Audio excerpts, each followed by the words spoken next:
war-torn Holland, who eventually went to Hollywood and starred in some of the most memorable movies ever made. Her career as a film star has spanned something like 40 years, and she has recently emerged in a very important new role as Special Ambassador for UNICEF. And I'm delighted to welcome this Sunday the Oscar-winning actress Audrey Hepburn.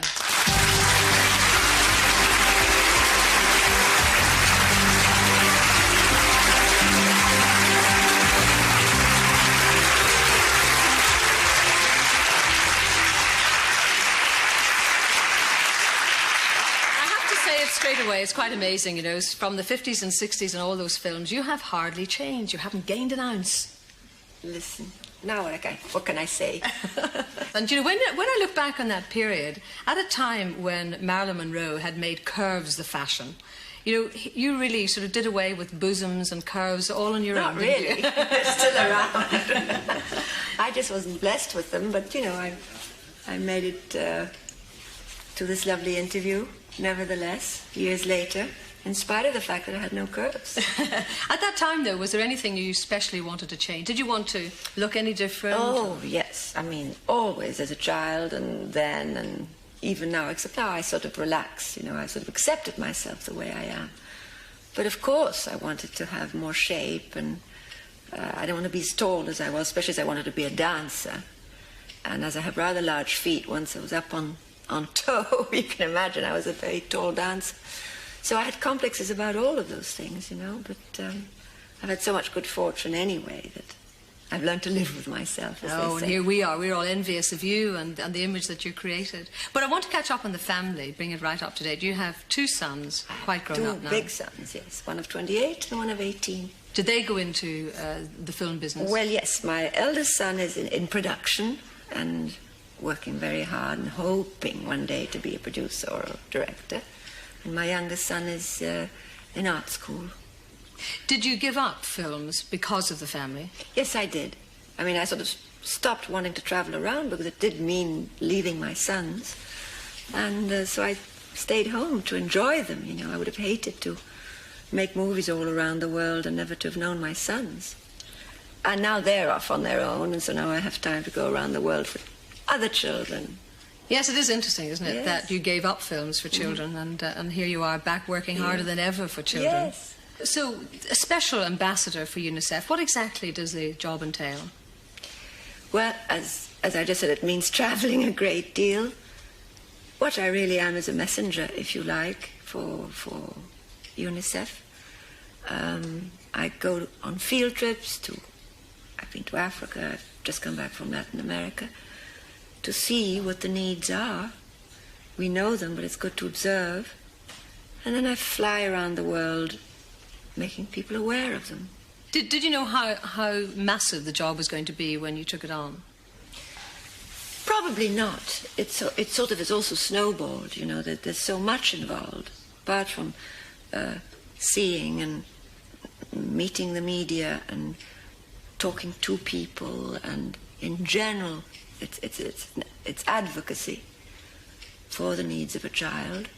And there's so many children, so there's lots to do. Presumably, when you amass information like this, you then have to talk to people in power, in high places. You've got to travel the world and talk to influential people.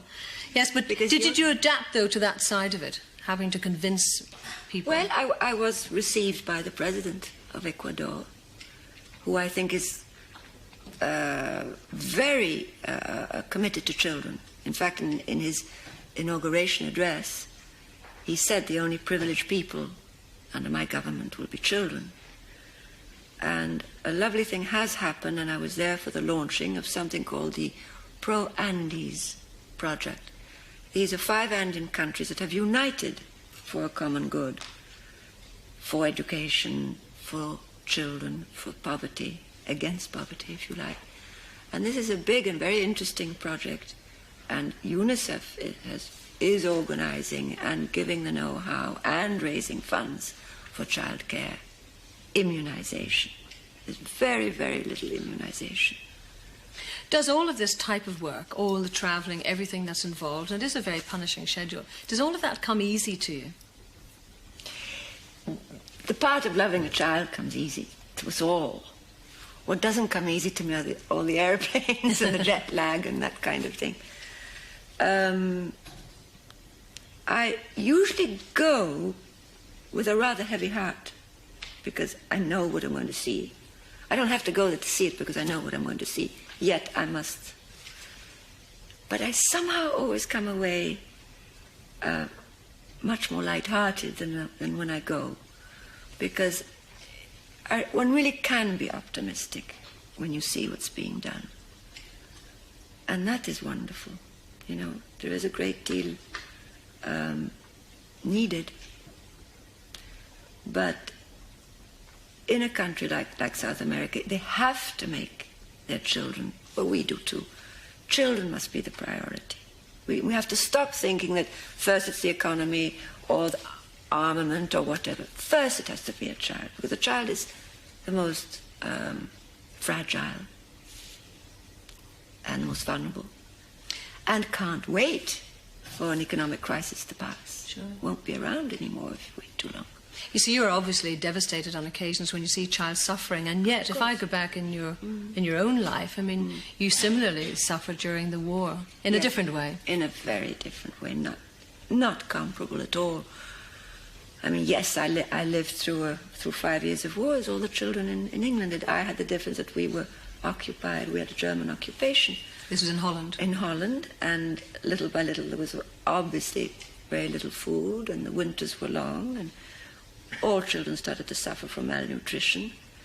So God knows I know the value of food, and I was suffering from a rather high degree of malnutrition when the war ended. But my life was never in danger. My health might have been impaired had it gone on. Wasn't it a UNICEF-type organisation? Yes, it was UNRWA, which was the forerunner of UNICEF. It was the United Nations organisation that helped children in Europe then. And once those children were taken care of, they went on to take care of the children in the developing countries. But if you think that war ravaged Europe, you know, when really Europe lay in ruins, and there was something like 20 million people homeless, and the amount of children. So how badly affected was your family, for example, your immediate family? Well, my two brothers, one was hidden, more or less, and the other was taken to Germany. He was a student. I obviously lost some members of my family because they were taken as hostages and shot as a reprisal for something the underground had done and everything, but that happened a lot. As a young girl, did you get involved in any way in the resistance movement? Not really. Some stories have been exaggerated about my contribution of bringing around messages occasionally because there was nobody else to do it, you know, but I did that a couple of times. I was really too young. But, you know. But as a child, and considering that you had very little food, and you say you were malnourished, what sort of dreams of food did you have, or little fantasies? That was a great topic of conversation of what we were going to eat when the war ended. And it usually had lots to do with bread, butter, and lots of jam or something, you know, very sweet things, or whole boxes of chocolate, or, you know. And in fact, I think one of the first things I did was eat a whole can of condensed milk, and then was terribly ill afterwards. You know, sweet things is what I longed for. I was just thinking also, of course, they made that very famous movie, A Bridge Too Far, very much about the war you've been describing. Well, it was, in fact, where I lived. That bridge I walked across for years because I used to leave home, walk down one way, walk across that bridge to the music school where I studied ballet. So in effect it was my war. We were evacuated before that battle started, but I was there when the airbornes landed and everything, and then we left. I must of course mention some of the films that emerged after your ballet studies, I mean, once you got into films. And I know I'm going to sound like a crawler today, but this is genuine. I mean, Breakfast at Tiffany's is just one of my all-time favourite movies. And Holly, she was a great character, really cookie character in that film, wasn't she? Well, you know, Truman Capote wrote her. Not so bad. Were you honestly able to do that whistle? No. It was dubbed in.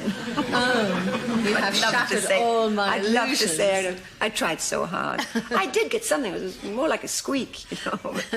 But the real thing was dubbed in. And then, of course, My Fair Lady. How did you cope with a Cockney accent when that film was made?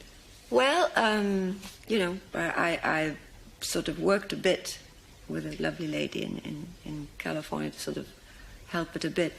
But I couldn't really speak real Cockney in the picture. I don't think anybody would have ever understood. So it had to be a sort of in-between. Did you say that immortal phrase, move your blooming... Yes, that I did. That wasn't dubbed in. You did all of that. Yeah. I can do that all over again. No, that I did. Yeah. But do you still look at a lot of film scripts, thinking that maybe you'll do some more movies? I do receive film scripts. I must say, in the last few years, I've rarely... Lately, I got one that I didn't mind at all, but I'm too busy with UNICEF. But they either want me to play somebody too young, which would be ridiculous, or too old, which would be equally ridiculous, because then you've got to sort of masquerade something you're not. I just want to be me, you know, be my age, and there are not that many parts around. But would you be tempted to make another one if the right script came along? If it was fun, yes. Oh, yes, I'd love to do something that, you know, doesn't have to be a big part, but something that's fun to do. And also, not all that long ago, you teamed up again with Gregory Peck at the Oscar ceremony. Yes. It must have been quite fun. And I'm going to see him again in March, because the American Film Institute, the AFI, is honouring him in March for life achievement.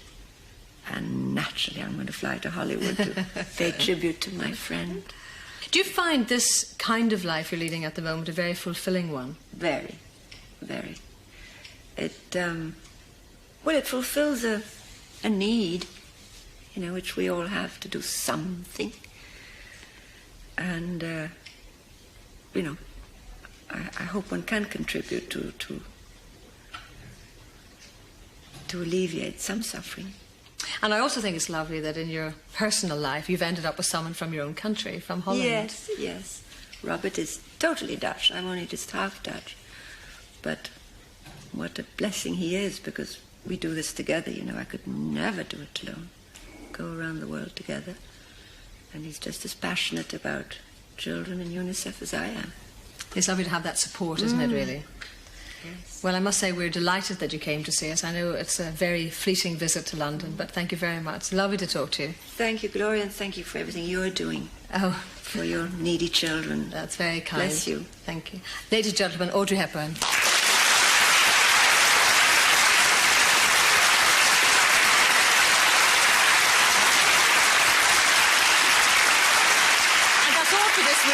I hope you'll make a very special point of being with us for Sandy Sunday next week, and we'll obviously see you then. Thank you very much. Bye-bye.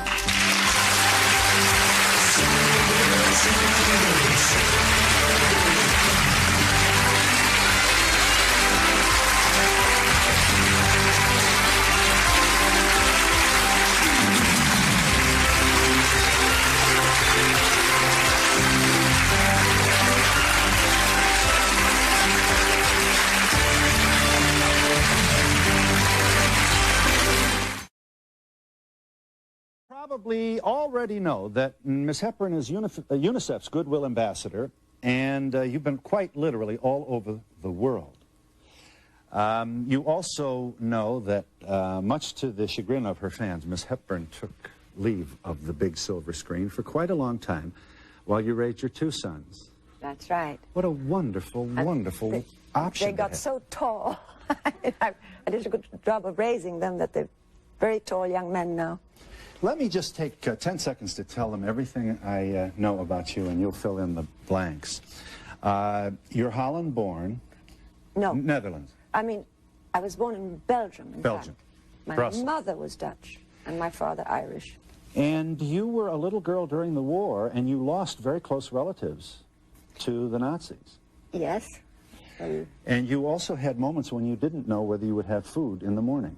Many of them, yes. You were also a beneficiary of UNICEF at that time. That's right. Right after the war, UNICEF actually was formed. It was then called UNRWA, and it was formed to come to the aid of children in the aftermath of war, when Europe lay in ruins and children were scattered in the streets and were starving. Your parents were divorced when you were very young girl? 6, yes.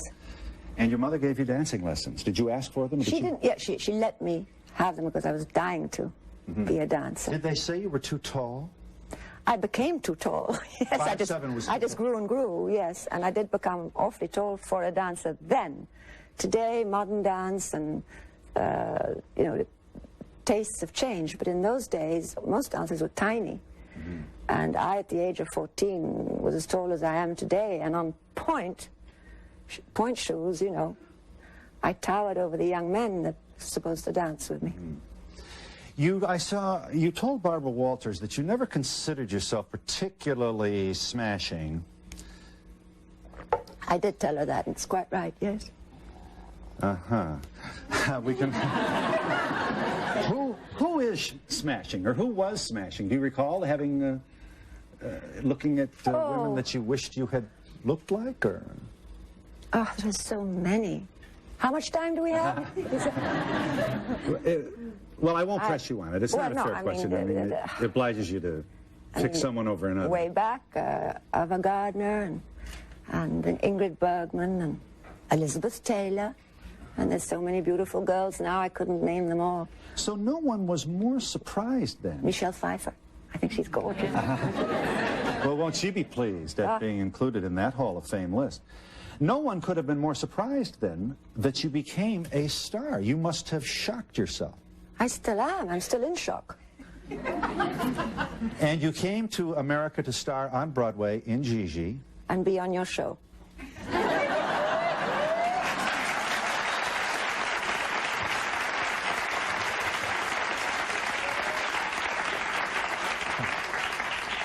It took me a while. Well, it did.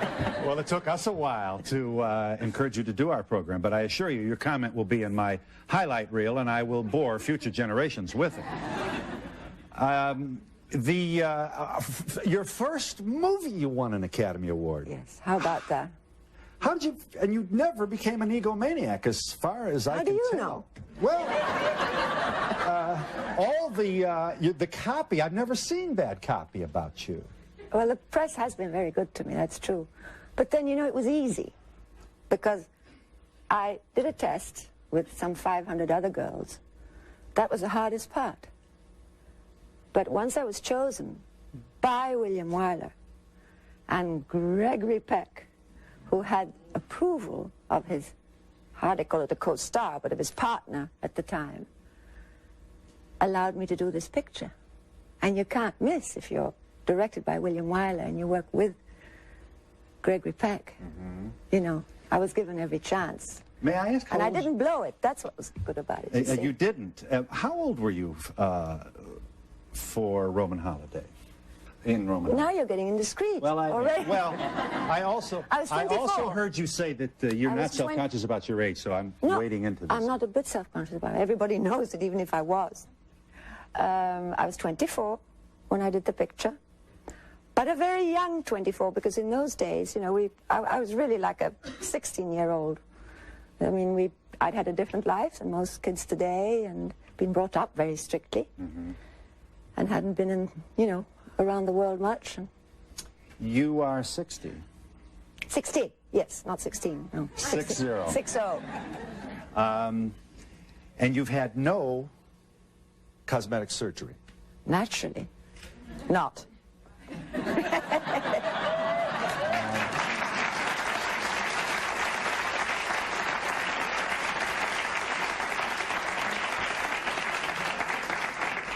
They said he was so great and so friendly. He's asked me about my age, cosmetic surgery.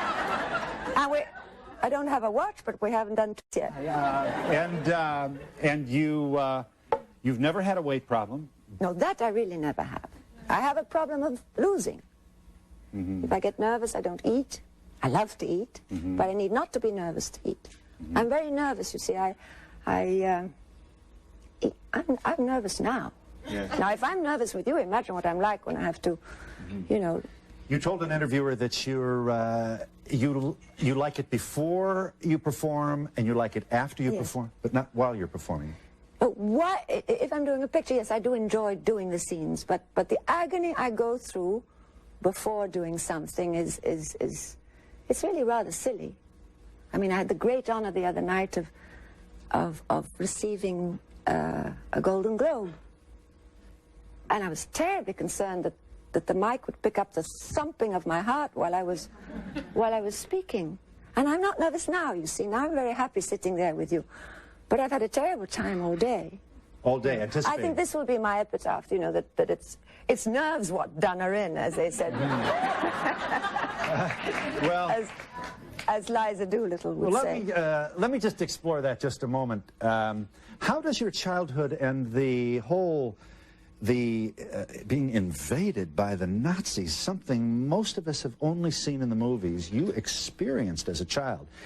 And then shortly after, you lost loved ones, and then shortly after that, your parents split. You remember, I think you remember... No, they split before the war, because I was 10 when the war broke out. In fact, I was in England when the war broke out. I was alone in England. My mother brought me back to Holland where they were living. And this was in September, and in May, the Germans marched into Holland. They had first marched into Poland, and Holland was next. And you say, what was it like? Well, it must have left you very insecure. I don't know if it did. I would guess that it would. I mean, that is not what left me insecure. My father leaving us left me insecure. For life, perhaps. I do think there are things that, you know, that experiences in childhood form you for the rest of your life. That's also why I'm so concerned with children today, not just that they're starving and so forth, but children that are surrounded by violence and horror, what this is going to do to them. And UNICEF can do very little about that. But to come back to childhood, if I think there's so many images that will never go away. Such as we were on the radio, we were told to stay indoors, the country had been invaded, to not even appear at the windows, to close the curtains and so forth. Telling me that, of course, I was behind the curtains and I saw these German tanks come in for hours, marching, driving. And the Holland fell after 5 days because it's a small country with a small army, and they fought very bravely, but there was no way of holding back the German army, and all of that is history now. Then followed 5 years, and of course you say, oh my God, isn't that terrible, 5 years of German occupation, which it was. But a child is a child is a child. You live by the day. Obviously it was much worse for my mother in a certain sense than for my family. And just went to school, except that I was shoved into a Dutch school right away, not knowing a word of Dutch, because my mother was worried about this child speaking English in the streets and Germans all around, and she thought that was rather dangerous. So that was a traumatic experience, to end up in a huge classroom not knowing what word that was being said, and every time I opened my mouth, everybody roaring with laughter. That's just great at that age. Mm-hmm. But it's a great way to learn a language, you know. I can speak Dutch. Then, little by little, yes, there was a knock on the door, and they took my uncle away, who 6 months later was shot, and another uncle too. And my brothers went underground. My uncles were the first hostages to be shot in Holland, and it was actually the turning point, because from that day on, an underground was formed. Because for the first few months, we didn't know quite what had happened. We thought perhaps we were just going to be nicely occupied, and, you know, our freedom would be the same. And that's when really the hard times started, because that's when so many reprisals were made, and so many people were shot, and so many people were rounded up and imprisoned. And after the first few months, all Jews had to wear yellow stars, and they started being rounded up and taken away in trucks. And I'd go to the station with my mother to take a train to the next city, and I'd see cattle trucks filled with Jews, picking up more, was standing around us. And I remember so well a little boy, little blonde boy. My mother had to explain all this to me. We did then not yet know that they were going to their death. We'd been told they were going to be taken to special camps. And why, it was very hard for me to understand, because I was 11 or something, you know. But those images have never left me. But neither have the good ones. I had a marvelous family with a great sense of humor. You were absent a father. There was no man in your life during this time? Yes, I had my grandfather, and we lived with him, and he did become the father figure in my life. I adored him. And even towards the end of the war, when we really couldn't leave our house much anymore, and there was fighting finally because we were being liberated and so forth, but he and I would do very old crossword puzzles, and, you know, sitting around one little lamp and with no heat and nothing. But you must also remember that had we known the first 6 months of the war that we were going to be occupied for 5 years, We might all have shot ourselves. We thought it would be over next week. Well, you know, we get good news with underground radio. It'll be over in 6 months or next year. And that's how we got through those 5 years. And they indeed did get worse and worse and worse. And finally, in the last year, civilians were totally just tolerated but ignored. There were no provisions made. There was no food in the shops. And that last winter, I mean, nothing grows in the winter. You can keep carrots and potatoes for just so long and some turnips. But we were running out of those. And that was really very, very hard. Did you have to excise this in adulthood? I assume, I mean, did you have therapy? Did you find yourself going through boxes of Kleenex with somebody on these memories? No. No, not at all. Because the very fact that the day we were liberated was so exciting, and that's when life started again. That is what was so exciting about the aftermath of the war. All the things you'd never had, never seen, never eaten, never worn, started to come back again. That was such a stimulus. And then as soon as I could, I wanted desperately to become a dancer, and I got a scholarship in the Rambert Ballet School in London. Everything was new, everything was exciting, and that has stayed with me till today. It's given me such an appreciation of what we have, and also the greatest luxury of all, and that's freedom, liberty. To be free to say what you want, do what you want, without, you know. For all those women watching who may have had a separation from their father, you will let me just take you briefly into that part of your life. We now rejoin the program already in progress. Yeah, the two do go together, I guess. I haven't planned to write my memoirs. I've been asked to write my biography. I must say, right up until yesterday, somebody suggested it many, many times. I might one day, if I have time, have the urge to write a book about experiences, about feelings, about something that I want to express. It'll never be a biography, because a life involves so many other people, and I don't think I have the right to talk about them. I can talk about me, you know. So maybe I will, yeah.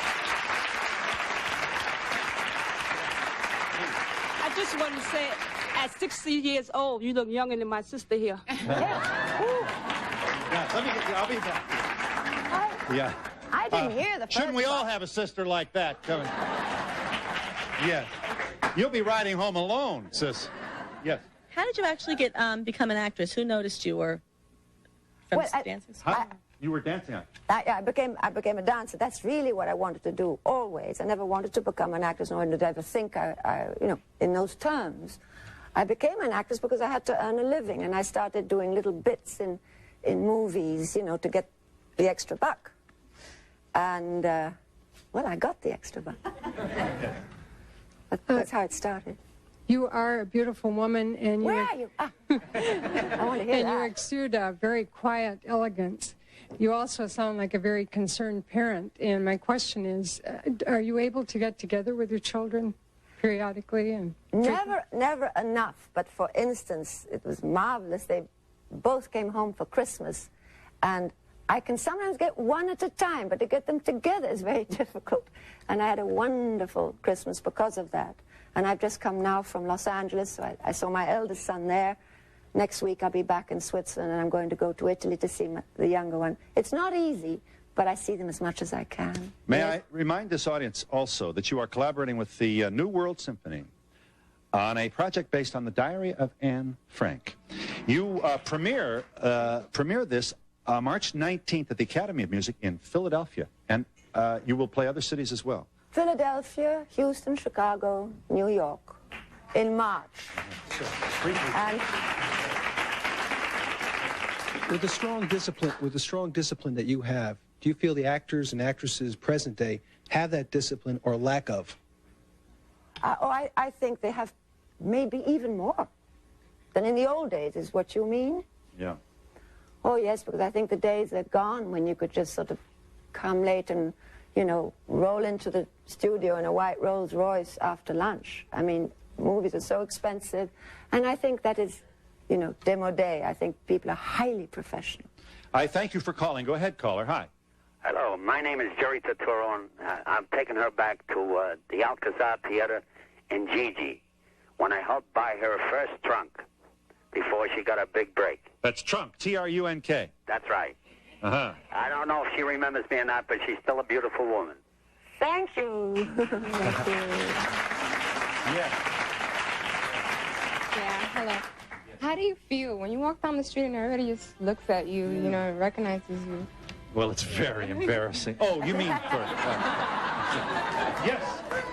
Yes. They don't really, you know. I mean, occasionally, yes, but maybe I'm sort of, you know, always sort of in a hurry and I don't always... Ms. Hepburn, you mentioned that you were nervous. As beautiful and talented as you are, can you let this audience know what you have to be nervous about? Well, now that I've seen the audience, I'm not nervous anymore. And, but you must admit, you know, that if you're sort of thinking about it, might be nervous. But also I'm nailed down, so I can't run away. And we'll be back in just a moment.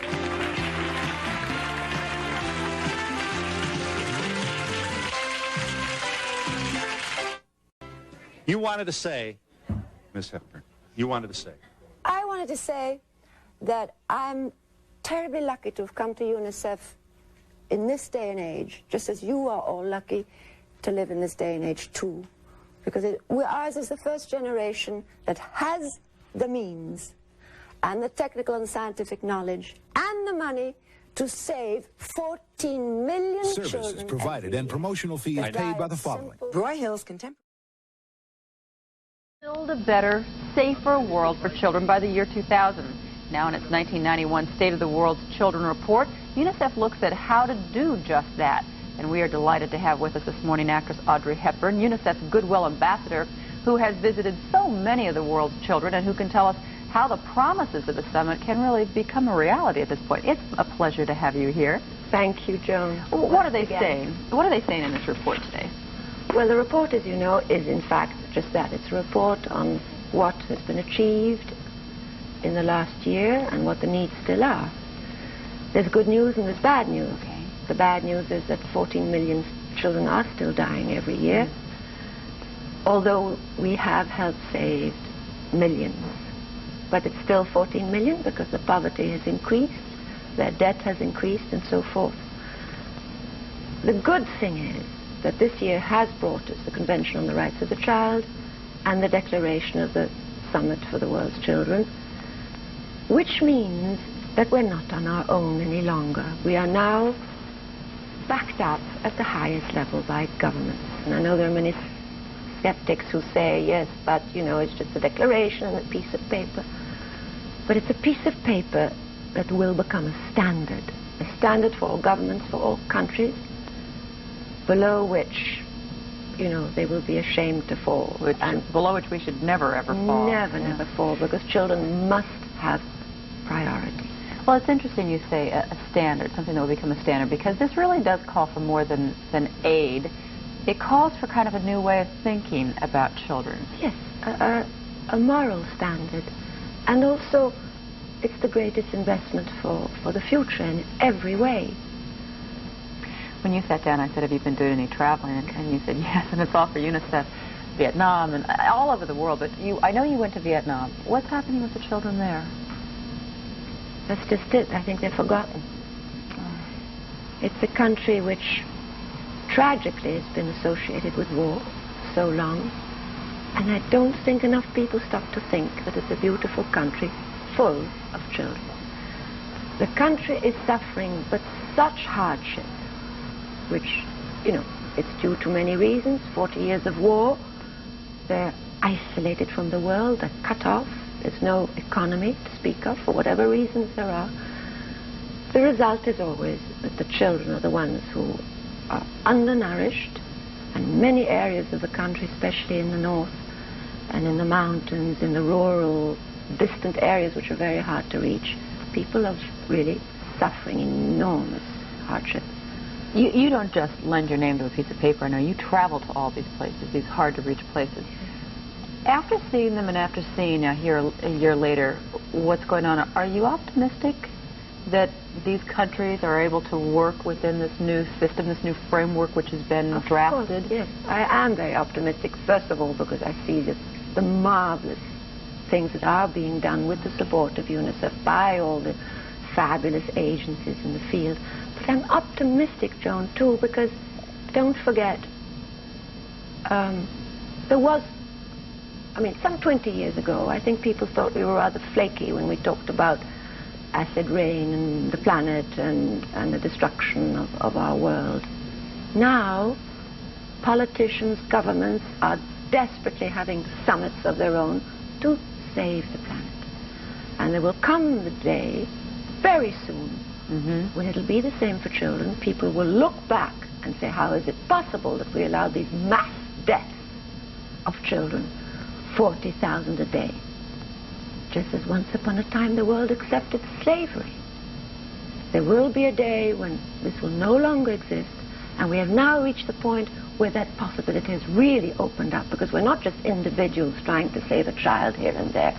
Each government is going to be held responsible, and I don't care how many people say, but they just came to New York for publicity to sign a declaration because it looks good. That's fine with me too, because they're going to have to look awfully good when they come back in 2 years' time and report on the achievements in their country.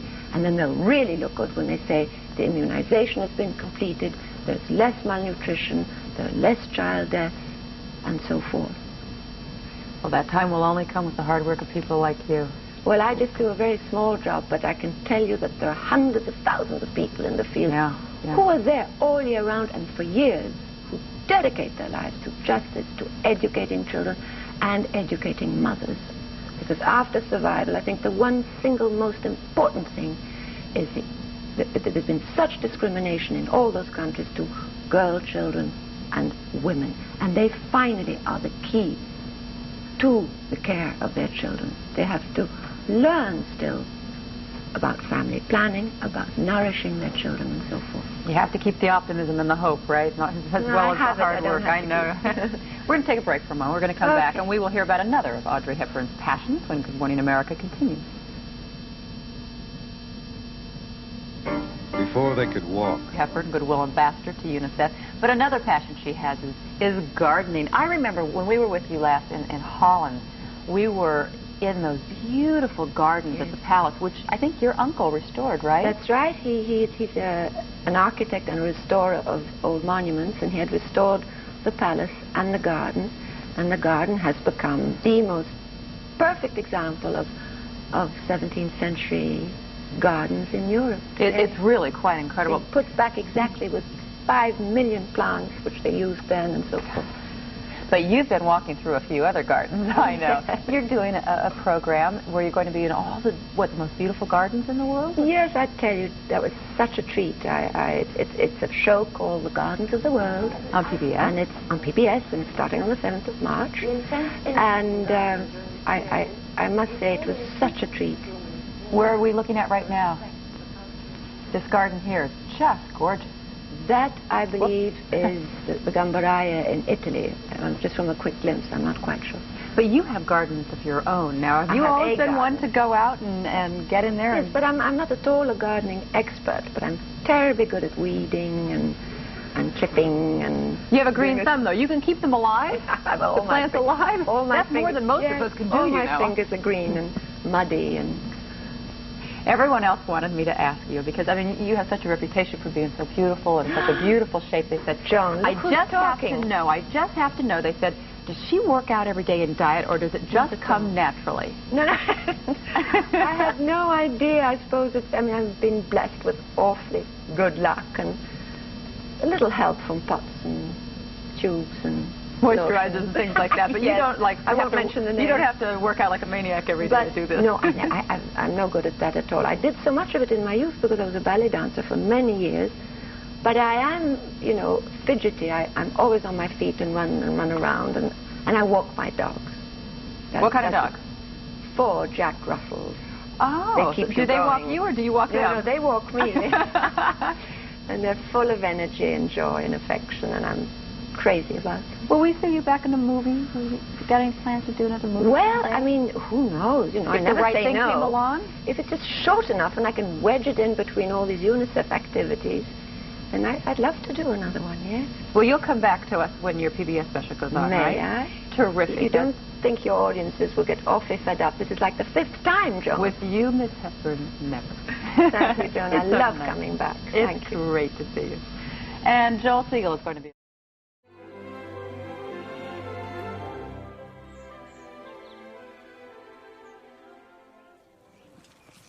Spring. I love the first tulips of spring. Planted in the chill of autumn, they rest and resist through long freezing winters, even under snow. And then they burst forth, affirming rebirth and hope. Their purity of shape and their long, crisp, squeaky leaves have sort of held me spellbound since I was a child. Tulipa, tulip, tulpen. The tulip has become the national flower of the Netherlands, a legacy forever linked to the history of this country. Perfect.